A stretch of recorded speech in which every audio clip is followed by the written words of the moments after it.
Hello guys, তোমরা কেমন আছো? আর আশা করি ভালোই আছো। আর আমিও ভালো আছি। আর ঠান্ডা ঢুকতে না ঢুকতেই আমার পিঠা খাওয়ার মনে হয়েছে। তো দেখো, আমি গুড়ি কুটিয়ে পিঠা মালপোয়া বানিয়ে নিচ্ছি। দেখো, আর ঠান্ডার দিনে তো মনে করো পিঠা চিটা খেতে অনেক ভালো লাগে। তো আমি পৌষ মাস ঢুকতে না ঢুকতেই আমি মালপোয়া বানানো আরম্ভ করে দিয়েছি। আর আমাদের ঘরে আমার মা এসেছেন, অনেক দিন হয়ে গেছে, 1 মাস হয়ে গেছে। তো আমি আজকে ভাবলাম কয়েকটা পিঠা বানিয়ে নেই, ঠান্ডার দিন আছে, খেতে ভালো লাগবে। তো দেখো, আমি বসিয়ে দিয়েছি। আর কীভাবে ফুলে উঠেছে দেখো। আশা করি তোমাদেরও দেখে ভালো লাগবে। দেখো কিভাবে ফুলে গিয়েছে পিঠাটা। আর আমার ছেলে অনেক ছইল ধরেছিল, বলেছিল পিঠা বানাও মা, পিঠা বানাও। তো আমি বানিয়ে নিয়েছি। দেখো কিভাবে ফুলকো ফুলকো মালপোয়া হয়েছে। দেখো, তোমাদের দেখে ভালো লাগবে।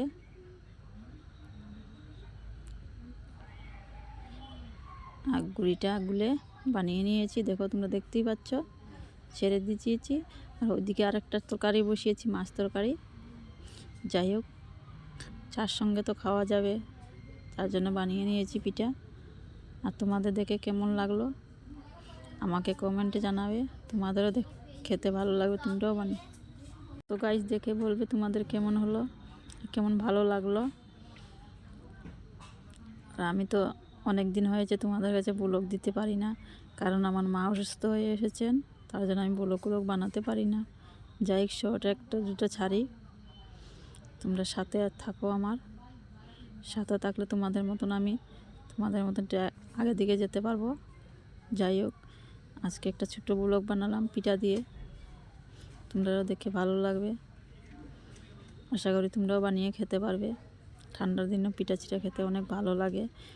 আর আমি থোড়া গুড়ি কুটে মালপোয়া বানিয়ে নিচ্ছি।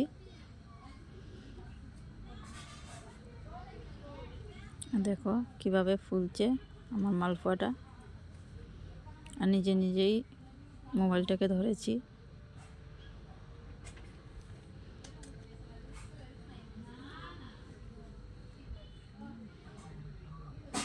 মোটামুটি আমার একটা হয়ে এসেছে, বানিয়ে নিয়েছি, ফুলে গিয়েছে।